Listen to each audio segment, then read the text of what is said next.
Welcome back everyone. Reflective mind में आप सभी का स्वागत है। In this session we going to discuss some important multiple choice type questions from class 7 social sciences.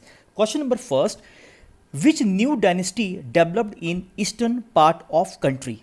Option number 1 Cholas, जो Tamil Nadu Kaveri delta वाले area में हमें देखने के लिए मिलता है।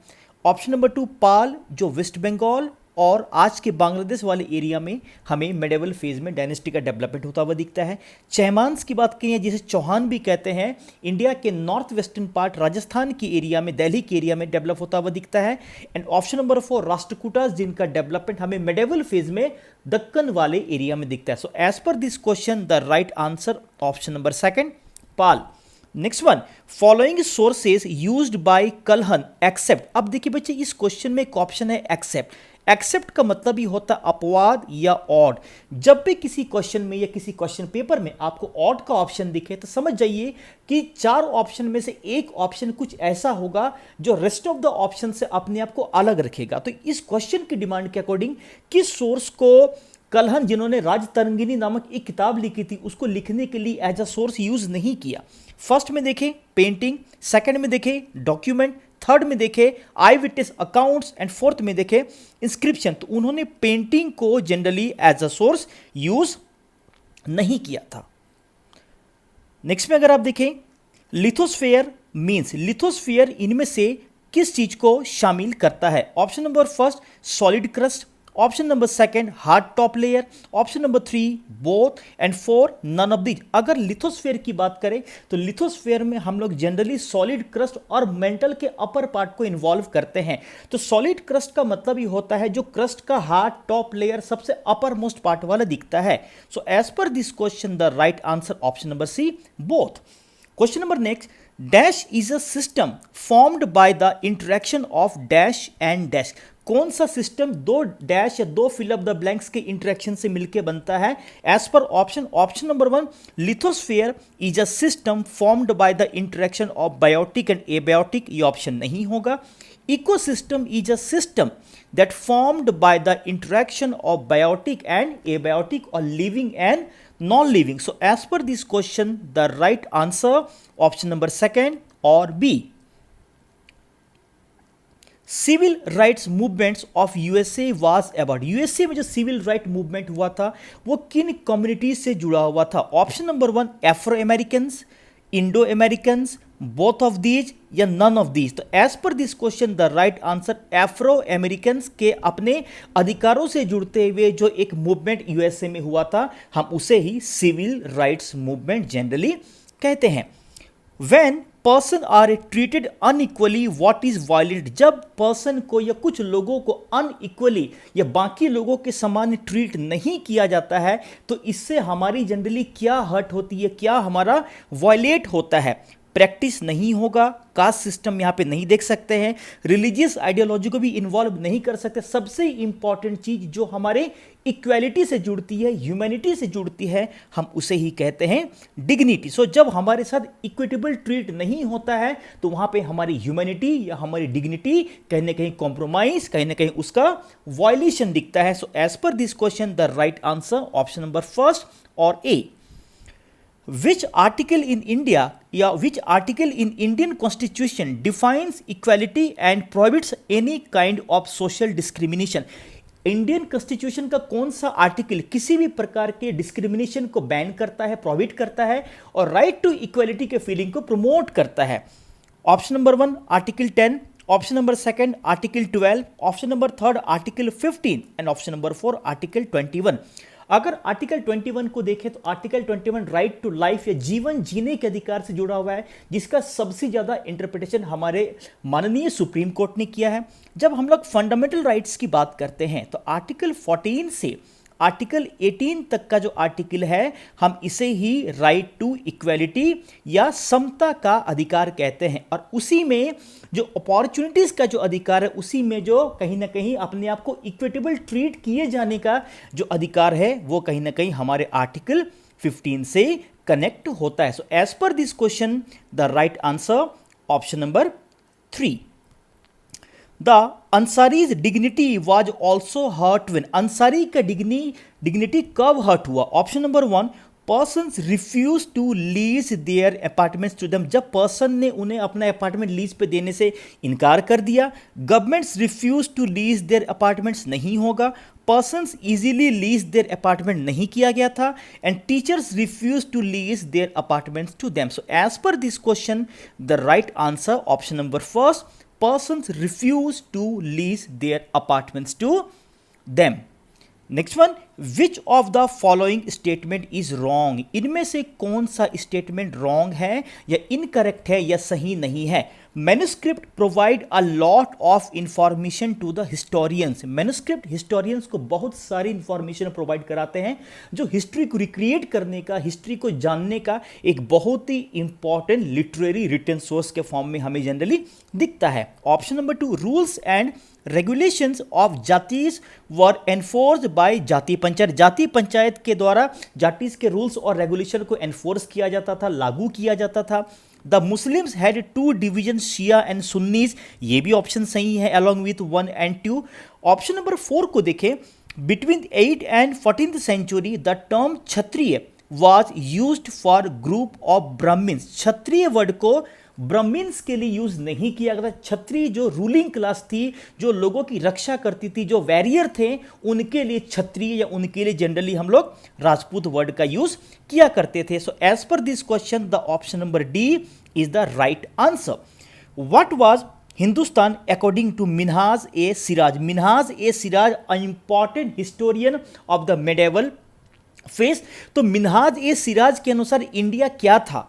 इंडियन सबकॉन्टिनेंट, भारतीय उपमहाद्वीप। सेकंड, हिमालयस टू नीलगिरी, हिमालय से लेकर साउथ में नीलगिरी तक का माउंटेन तक का area. Coastal belt line of India.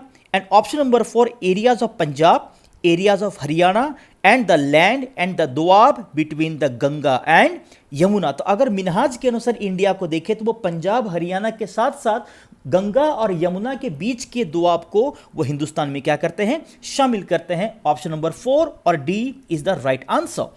Which of the following activities related with the lithospheric plate movement? Lithospheric plate movement जो कि मैग्मा के कारण पृथ्वी के इंटीरियर पार्ट में होने वाले कन्वेक्शनल करंट के कारण जो लिथोस्फेरिक प्लेट मूवमेंट होता है, उसका क्या रिजल्ट हमारे अर्थ में जनरली देखा जाता है?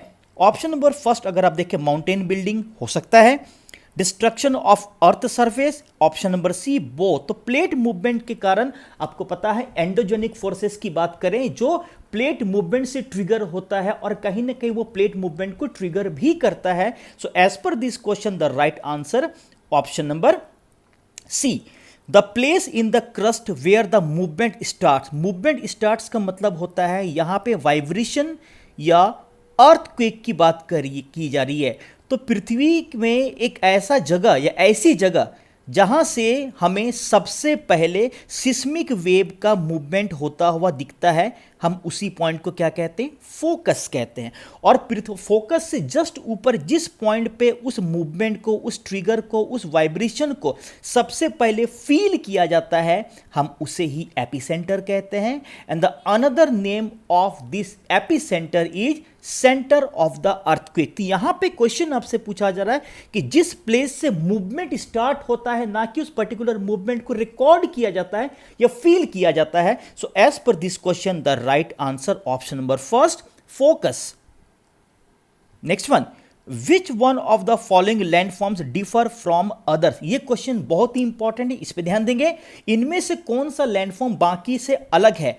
फ्लड प्लेन्स की बात करें तो अगर रिवर की बात करें, रिवर 2 प्रकार से अपने काम को करती है। First one is erosional, second one is depositional. तो इनमें से कौन सा एक लैंडफॉर्म बाकी अदर से आपको और दिखेगा? फ्लड प्लेन्स की बात करें तो फ्लड प्लेन्स डिपोजिशनल वर्क के द्वारा फ्लड प्लेन्स का फॉर्मेशन होता है रिवर के द्वारा।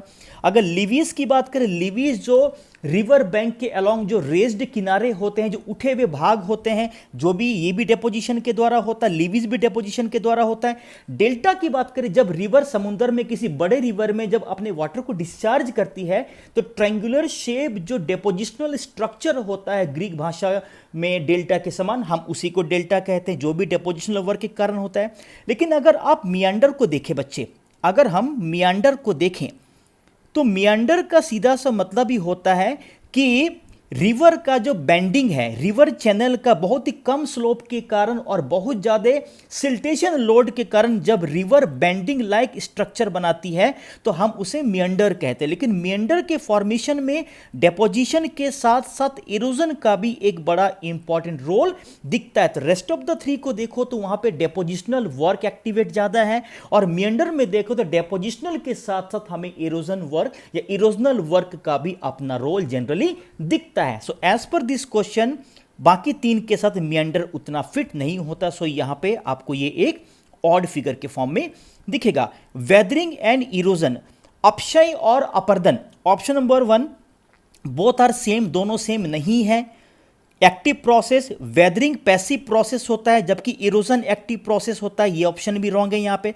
रिस्पॉन्सिबल फॉर मॉडिफाइंग लैंडफॉर्म्स, किसी भी प्रकार के लैंडफॉर्म्स को डिसइंटीग्रेट करने में, डिकम्पोज करने में, कट डाउन करने में वेदरिंग का, और उसे उसके सरफेस से, उसे उसके जगह से वेयरिंग अवे करने में थ्रू द वर्क ऑफ या through the support of external agent like the river, wind, glacier, sea waves, underground water, उनका बड़ा इंपॉर्टेंट रोल है। तो वेदरिंग और इरोजन ज्वाइंटली किसी भी लैंडफॉर्म्स को मॉडिफाई करने में, उसे संशोधित करने में, उसको शेप करने में, रिशेप करने में, उसे फ्रेम करने में फर्दर बड़ा इंपॉर्टेंट रोल प्ले करते हैं। So as per this question the right answer option number 3 और C. Next one, earthquake measured with the help of, earthquake को किस चीज के द्वारा हम मेजर कर सकते हैं? अगर हम इसकी बात करें, इंस्ट्रूमेंट की बात करें, किस इंस्ट्रूमेंट का यूज किया जाता है? सिस्मोग्राफ। लेकिन उसी इंस्ट्रूमेंट में किस स्केल का यूज करके हम अर्थक्वेक को मेजर करते हैं? Answer is the Richter scale. Option number 1 बिल्कुल सही है।